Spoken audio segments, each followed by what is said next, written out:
Hi everyone and welcome. In this short tutorial, I will show you how to interpret bioavailability graphs, and I'll highlight some key considerations when you're comparing two oral formulations. If you're new to the topic of bioavailability, I recommend watching my short video on the pharmacokinetic terminology that we'll describe today.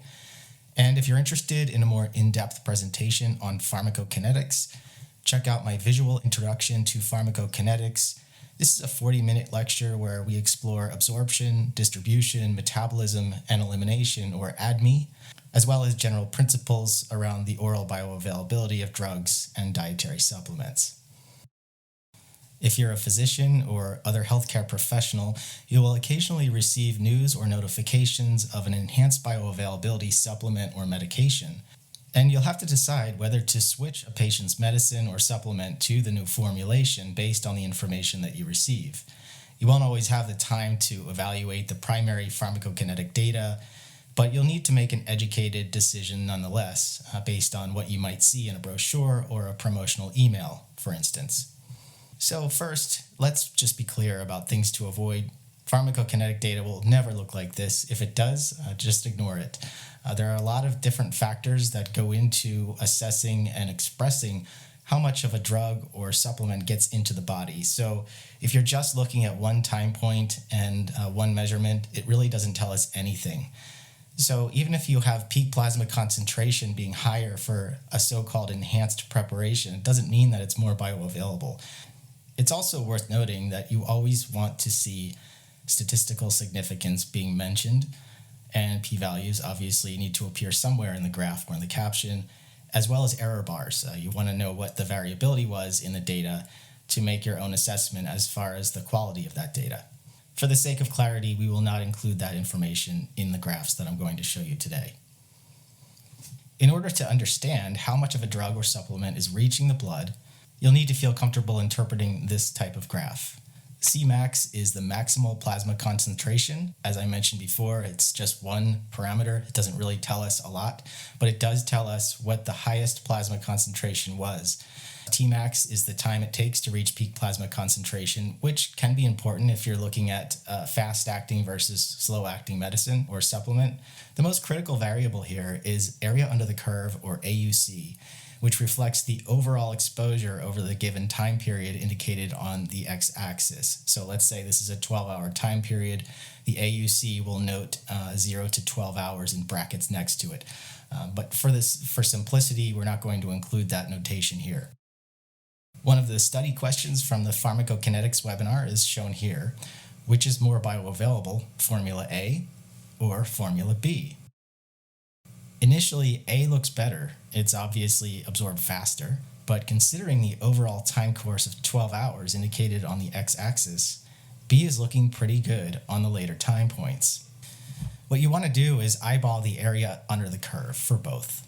You can see here that the area is about the same, so the overall bioavailability here is about the same. If you are looking for a fast-acting drug or a faster-acting supplement, then formula A would be preferable. If you want a slower release, then B would be better. So what if a sales rep informs you that a new formulation is 3 times more bioavailable than the product you're currently prescribing or recommending? Based on this graph, the area under the curve is about 3 times greater. So there's really no reason to question this claim, assuming that statistical significance was indicated somewhere in the graph or the caption. This is the ideal presentation of comparative bioavailability data, provided that the study was performed in humans and was of sound design, and the graph faithfully represents that original data. Things get more complicated when 2 companies try to sell you 2 different enhanced bioavailability formulations. If you're dispensing or recommending compounds like curcumin or cannabinoids, you will encounter this type of competing commercial messaging often, and you'll have to make a rational decision. In this example, product A, let's say, is a liposomal preparation that's 3 times more bioavailable than a standard preparation. Product B uses a colloidal technology, and it's 6 times more bioavailable than the same standard formulation. Based on what you see here, your first instinct may be to choose product B.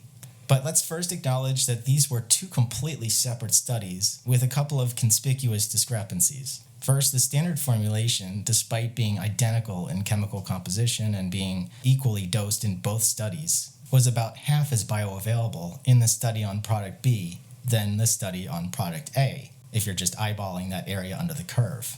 And that explains 6 times more bioavailable versus 3 times more bioavailable. Secondly, the study on product B occurred over an 8-hour time course compared to the longer 12-hour time course for product A. These are just a few of the reasons why we cannot compare pharmacokinetic data across different studies. You need to have one study, a head-to-head comparison, where all of the formulations were compared in the same people against the same standard at the same doses.